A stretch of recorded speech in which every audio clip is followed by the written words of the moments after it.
Assalamualaikum warahmatullahi wabarakatuh. Alhamdulillahi haqqa hamdi nahmaduhu wa nasta'inuhu wa nastaghfiruh wa na'udzu billahi min syururi anfusina wa min sayyiati a'malina. May yahdihillahu fala mudilla lahu wa may yudlilhu fala hadiyalah. Asyhadu alla ilaha illallah wa asyhadu anna Muhammadan abduhu wa rasuluh. Allahumma shalli ala sayyidina Muhammad wa ala ali sayyidina Muhammad. Subhanaka la ilma lana illa ma 'allamtana innaka antal alimul hakim. Rabbi shrah li sadri wa yassir li amri wahlul 'uqdatam min lisani yafqahu qawli. Amma ba'd. Bersyukur kita kepada Allah atas semua nikmat yang Allah titipkan kepada kita. Kita berdoa kepada Allah agar setiap nikmat menjadi sarana kita untuk taat kepada Allah Subhanahu wa taala. Beruntung kita bagi orang-orang yang bisa melaksanakan salat subuh berjamaah di masjid. Rasulullah bersabda, "Man sholat subhi fi jama'atin fahuwa fi dimatillah." Kata Rasulullah, barang siapa yang sholat subuh secara berjamaah, maka fi dimatillah, dia di dalam perlindungan Allah sampai seharian nanti insyaallah. Bersyukur sekali lagi karena ini nikmat yang besar bagi sebagian orang melaksanakan sholat subuh secara berjamaah adalah sebuah perjuangan yang susah. Terlebih sekarang musim yang seperti ini, banyak penyakit, musim dingin juga. Di masjid saya juga banyak yang pada batuk. Mudah-mudahan Allah selamatkan kita dari semua bala yang datang rame-rame ini, insya Allah. Bapak Ibu sedaya, kita nglajengaken insya Allah pembahasan kitab Ushul Salasah. Minggu kemarin insya Allah kita sudah sampai muqaddimah yang pertama sampai ar-rabi'atu, yaitu as-sabru 'alal adzafih, yaitu sabar di atas gangguan. Gangguan terhadap apa? Gangguan ketika kita mencari ilmu, gangguan ketika kita mengamalkan ilmu, gangguan ketika kita mendakwahkannya. Insya Allah minggu yang lalu sudah dirinci, meskipun dengan rincian yang sederhana, tetapi insya Allah sudah mewakili tentang muqaddimah yang pertama. Nah, Bapak Ibu sedaya, sebagaimana kita ketahui bahwa kita belajar kitab agar kita mempunyai dasar ketika kita melaksanakan sebuah ibadah. Maka kemudian penulis kitab ini mendatangkan dalil untuk 4 hal yang sudah kita bahas kemarin, yaitu tentang ilmu, tentang mengamalkan, tentang mendakwahkan, tentang sabar, yaitu di halaman 63 bagian bawah, wad dalilu qaulu ta'ala. Adapun dalil dari apa yang sudah kita bahas beberapa minggu ini adalah bismillahirrahmanirrahim, wal 'asr innal insana lafi khusr illa alladziina amanu wa amilus sholihati wa tawassaw bil haqqi wa tawassaw bis sabr. Nah, ini dalil yang dihadirkan oleh penulis. Di antara keunggulan kitab-kitabnya Syekh Muhammad At-Tamimi ini adalah menghadirkan dalil yang kita sebenarnya sudah akrab.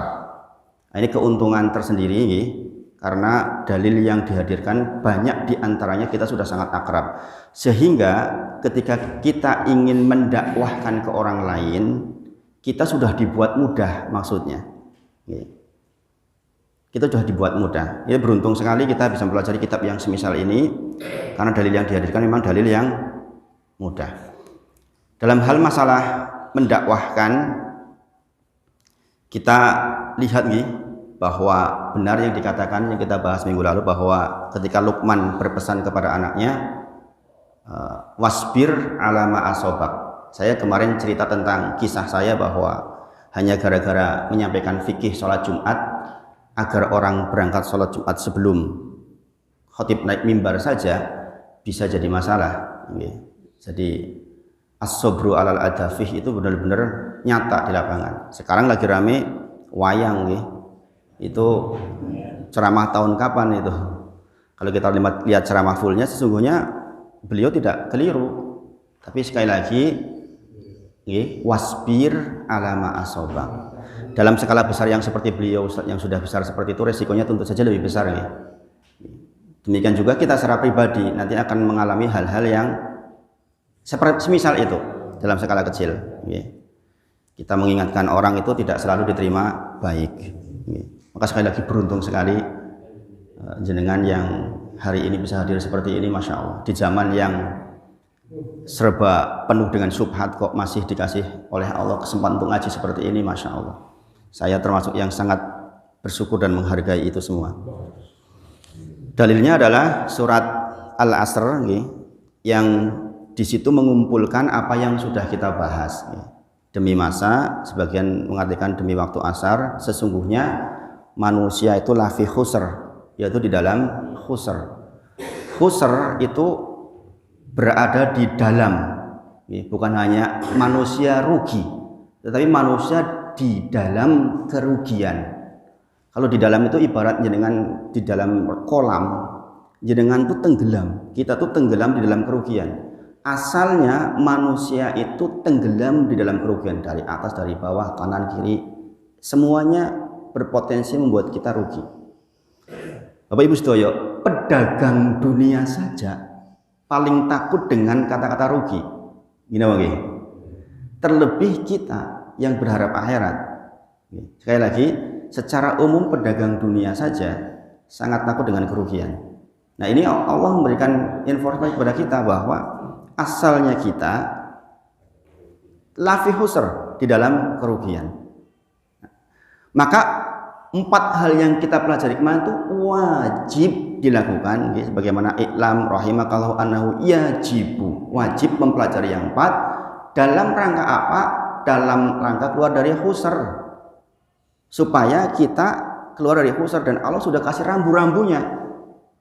Ini hal yang sederhana, tapi kalau kita tadaburi, Masya Allah Pak, Masya Allah, kalau kita tadaburi surat ini, makanya Imam Syafi'i mengatakan lakafathum, nanti di berikutnya lakafathum, cukup sesungguhnya orang bisa keluar dari kerugian dengan syarat yang sudah kita pelajari kemarin. Ya menika illaladina amanu, lazimnya amanu itu dimulai dengan ilmu. Sebagai contoh, kita mau melaksanakan sholat subuh seperti ini kan didahului oleh ilmu, bahwa sholat subuh berjamaah itu baik, bahwa sholat subuh berjamaah itu wajib bagi laki-laki di 3 mazhab, bahwa sholat subuh berjamaah itu akan fi dimatilah, akan dijaga oleh Allah seharian. Itu ilmu. Kita mengimani sesuatu itu lazimnya harus didasari dengan ilmu. Bagaimana mungkin kita akan meyakini sesuatu kalau nggak tahu ilmunya? Maka sekali lagi di dalam ayat ini dikatakan ilaladina amanu itu identik dengan kelazimannya adalah ilmu, mencari ilmu. Maka di dalam mukadimah dikatakan al-ula al-ilmu, yaitu ilmu. Jadi sekali lagi pendahuluan atas iman adalah ilmu. Mungkin orang yang tidak belajar nggak ngerti seperti ini tentang maksudnya amanu itu bagaimana, apakah beriman saja? Ya tentu saja iman itu produk dari seseorang yang mengetahui. Jadi alhamdulillah kita menjadi tahu dengan belajar seperti ini. Kemudian wa amilus sholihat, sebagaimana kita bahas di minggu yang sebelumnya gitu, asaniyah al amalu bihi, yaitu mengamalkannya. Kita sudah lewat kemarin. Man amila sholihan min dzakarin aw unsa wa huwa mu'min.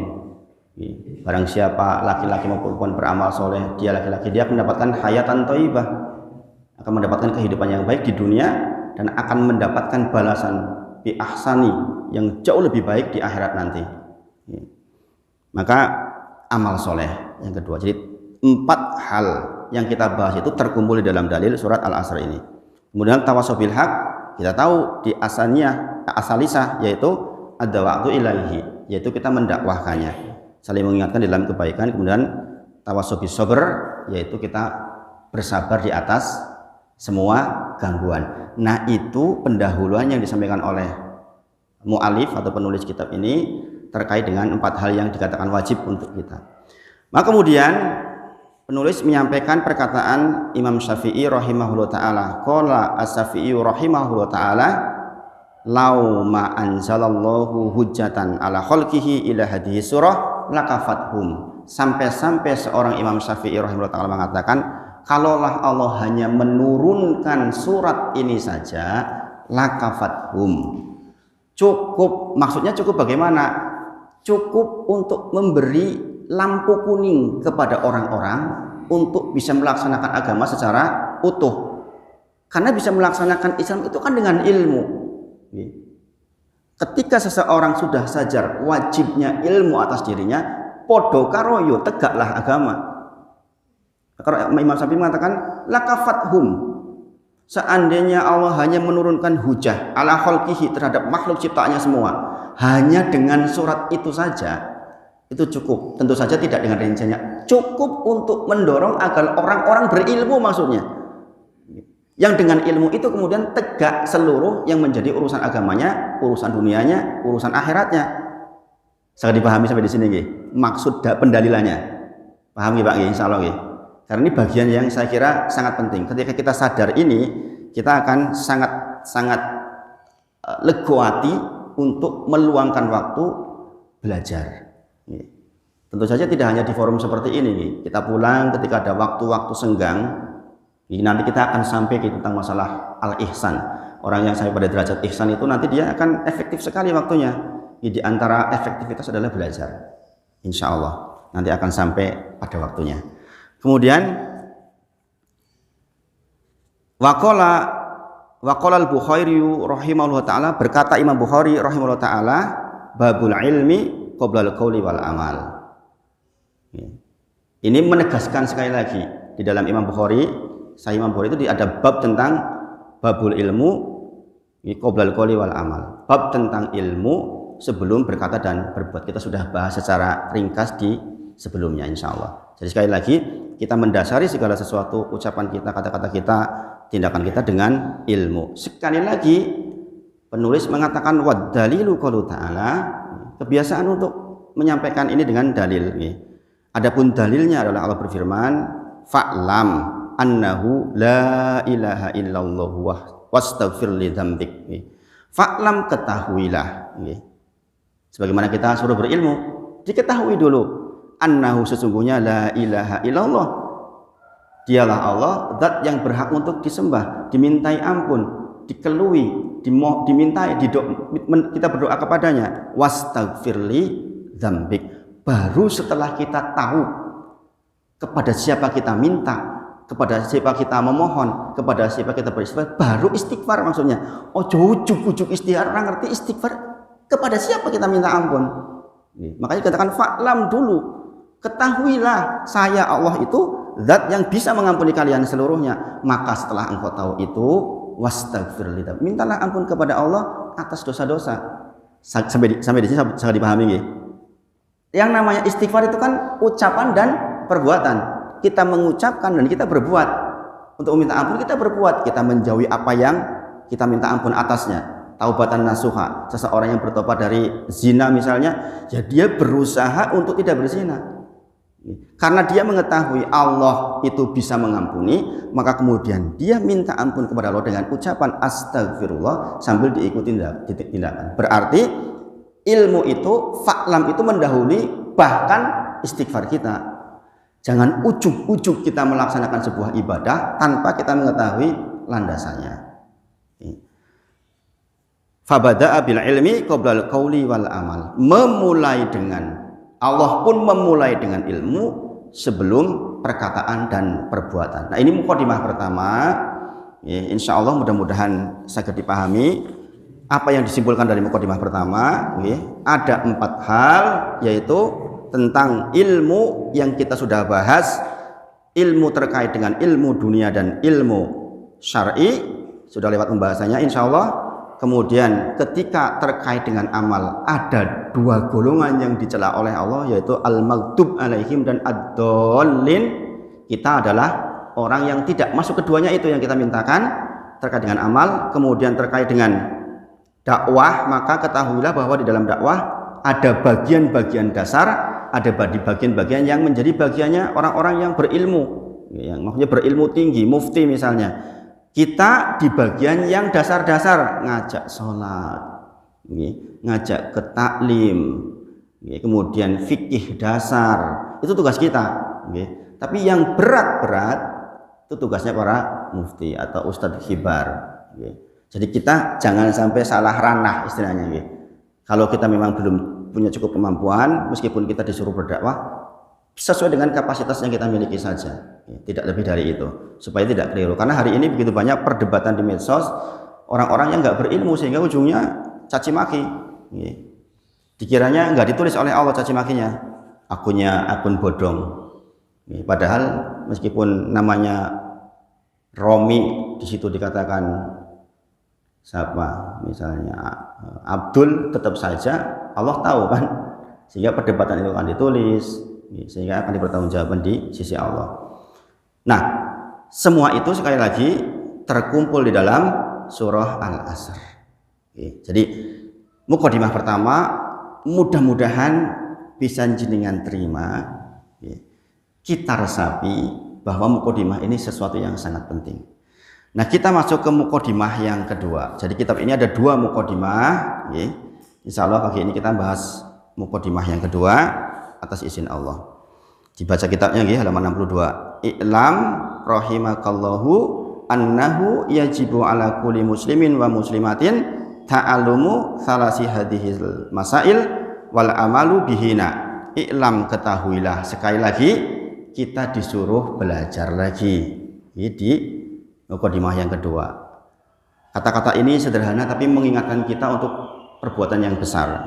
Rahimakallahu, semoga Allah merahmatimu. Sekali lagi, kebiasaan kita mendoakan. Maka saya ingatkan sekali lagi, dari sekian sujud kita, katakanlah jenengan ditakdir oleh Allah bisa 11 rakaat salat malam jenengan.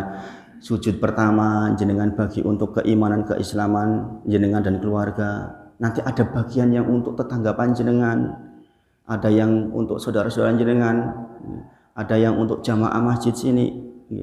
Letakkan sebagian dari sujud jenengan ketika berdoa untuk rekan-rekan panjenengan ini. Siapa lagi yang kalau nggak saling doa seperti ini? Ustaz Parti mendoakan Ustaz Alim misalnya. Nggak usah diucapkan, tentu saja mau bunyi tak dongak lo, nggak begitu tentu saja. Hilang rasa doa kabul. Di antara syarat terkabulnya doa adalah yang didoakan tuh nggak ngerti bentuk bener-bener kita tulus. Wong itu sebenarnya kembali ke kita kok. Kadang-kadang orang ngopo aku doae kayak kahmen dongak dhewe ora rampung. Subhanallah, 11 rakaat loh Pak. Satu kali sujud jenengan bisa lama kan kalau sujud salat sunah. Kalau sholat fardu mungkin jenengan terbatas waktunya. Kalau sunat bebas jenengan mau sujud setengah jam juga boleh kok. Di list. Saya membiasakan untuk ngelis doa-doa insya Allah sehingga tidak tidak kelewat. Katakanlah saya mendoakan seseorang misalnya, itu saya list malamnya. Biar apa? Biar rak kelewat. Wong kita tuh mudah sekali lupa. Sujud pertama keimanan, keislaman, keihsanan. Sujud kedua kesehatan keluarga. Sujud ketiga rizki yang barokah, rizki yang barokah. Kemudian sujud keempat nanti mulai ke saudara dari pihak saya, nanti berikutnya saudara dari pihak laki-laki perempuan. Kemudian terus begitu tetangga, terus rembet seluruhnya. Kena semua akhirnya doanya. Ini diajarkan oleh para ulama. I'lam rahimakallahu annahu, sesungguhnya wajib ala kepada kulli, setiap muslimin, setiap muslim, wa muslimatin, dan kepada muslimah, ta'allumu, mempelajari, salasi 3 hadhil masail, perkara ini, wal amalu bihinna, dan mengamalkannya. Sekali lagi, di mukadimah pertama kita belajar tentang 4 hal. Sekarang di mukadimah kedua kita belajar tentang 3 hal. Pagi ini insya Allah kita bahas salah satunya sampai waktu syuruk insya Allah. Al-ula, yang pertama, annallaha, sesungguhnya Allah, khalaqona, menciptakan kita, wa razaqona, memberikan rizki kepada kita. Nah di situ nahnu kami, kita. Walam yacrukna hamalan, dan tidaklah Allah membiarkan kita hamalan sia-sia. Bal, akan tetapi arsala, diutus ilaina, kepada kita, rasula, seorang rasul. Faman ata'ahu, dan barang siapa yang taat kepadanya, hu di situ kembali kepada Nabi Muhammad sallallahu alaihi wasallam, dakhalal jannah, maka dia masuk surga. Waman asohu, dan barang siapa yang asohu mengingkari, dakhalan nar, dia masuk neraka. Sesederhana itu konsepnya. Diingatkan oleh penulis, sesungguhnya Allah menciptakan kita, memberikan rizki kepada kita. Walam yajrukna hamalan, kita tidak dibiarkan hamalan sia-sia. Bal, tetapi diutus seorang rasul kepada kita.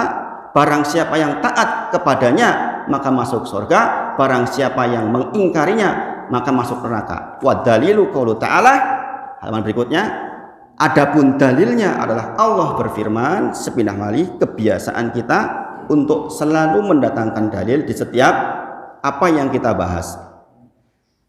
Inna arsalna ilaikum, sesungguhnya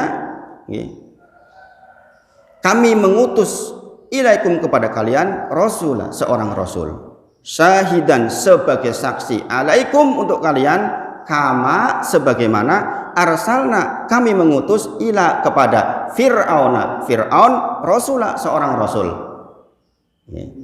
Terlalu cepat bukan? Terlalu cepat. Sesungguhnya arsalna kami mengutus, ilaikum kepada kalian, rasulah, seorang rasul, syahidan sebagai saksi, alaikum atas kalian, kama sebagaimana, arsalna kami mengutus, ila kepada fir'aun rasulah, seorang rasul. Fa'aso fir'aunur rasulah, fa'aso itu mengingkari, fir'aun ar-rasulah rasul. Fa'ahodnahu, maka kami siksa dia, akhdan wabila, dengan siksaan yang wabila, siksaan yang berat.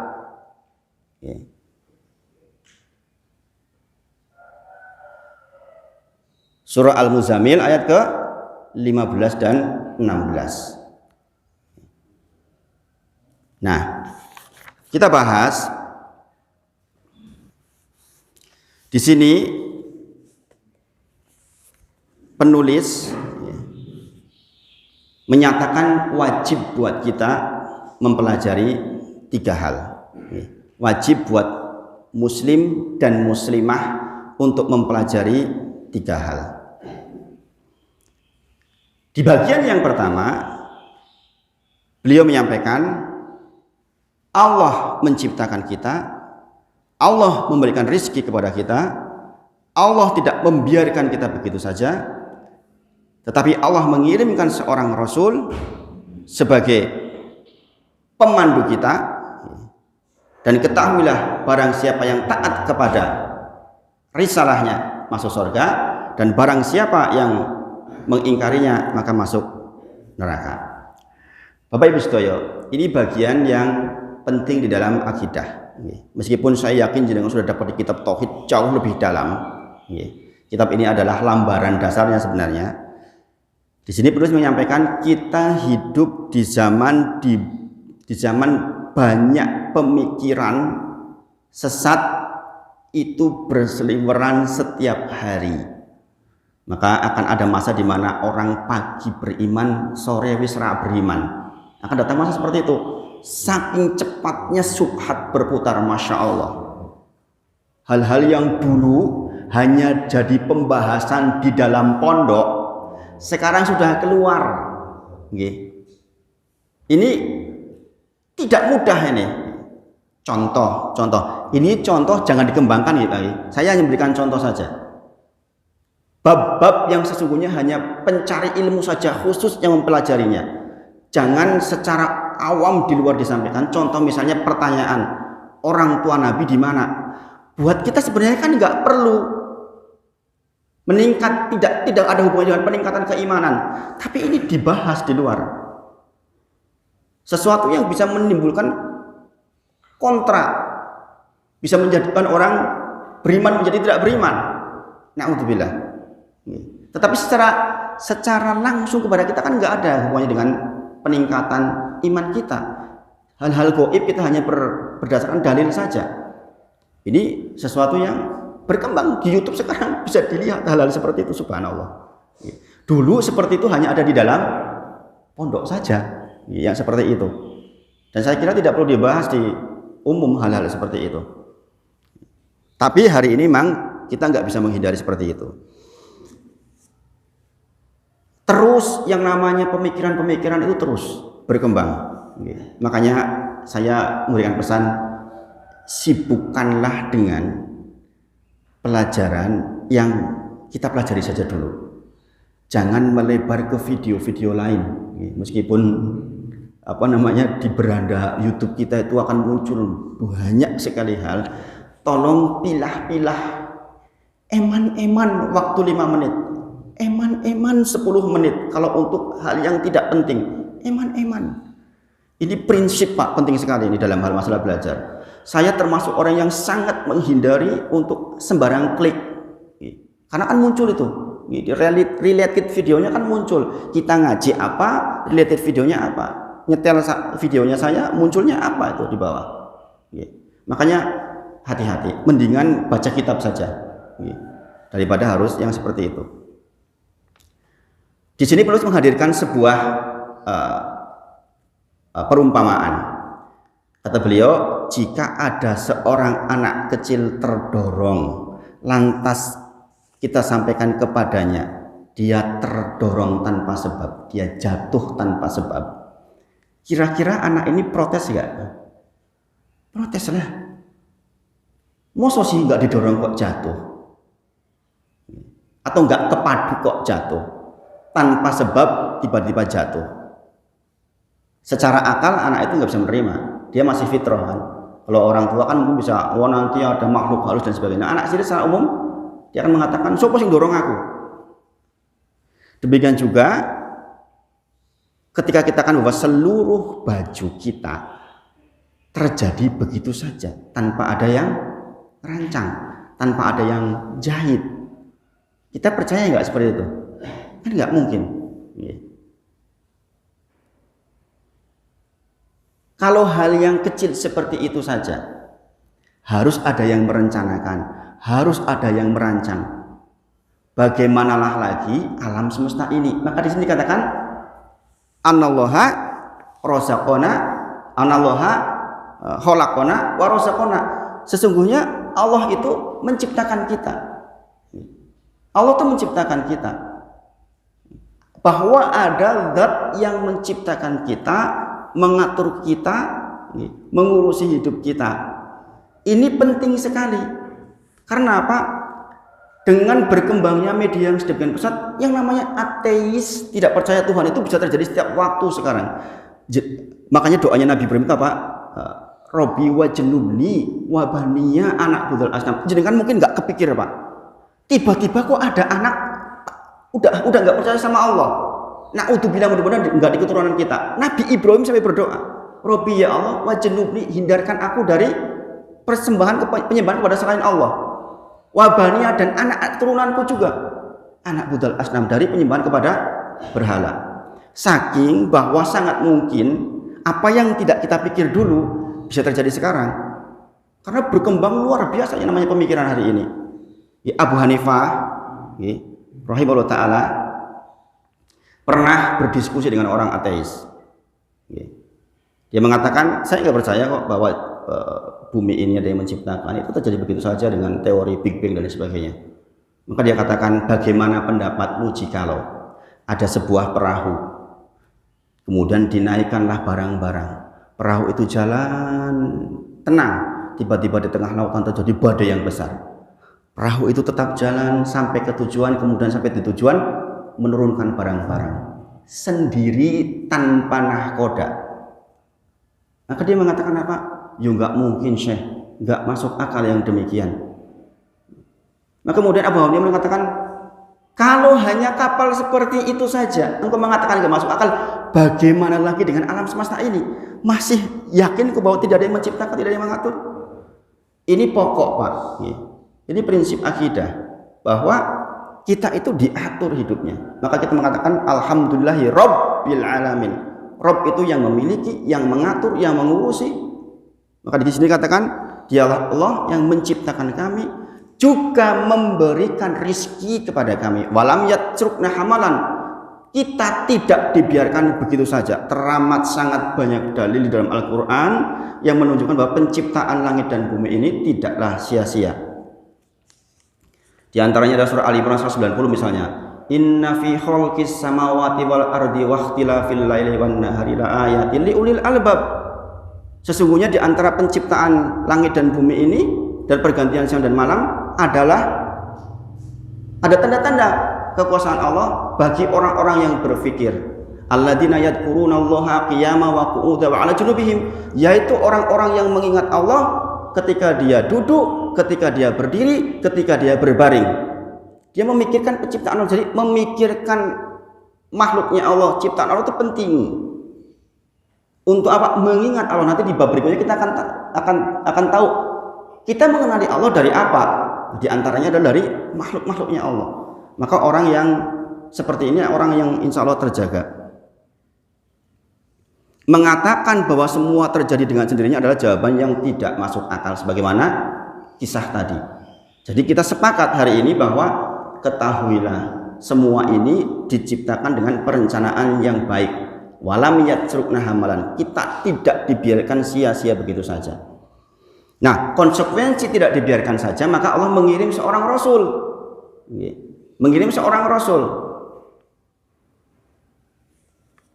yang jikalau kita taat kepada dia rasul, maka kita masuk surga. Seandainya kita mengingkari, maka kita masuk neraka. Sekali lagi, teramat sangat banyak dalil di dalam Al-Quran yang mendukung argumentasi bahwa ini tuh nggak berjalan begitu saja. Ini karena waktu sudah habis, saya bacakan supaya dengan baca di rumah.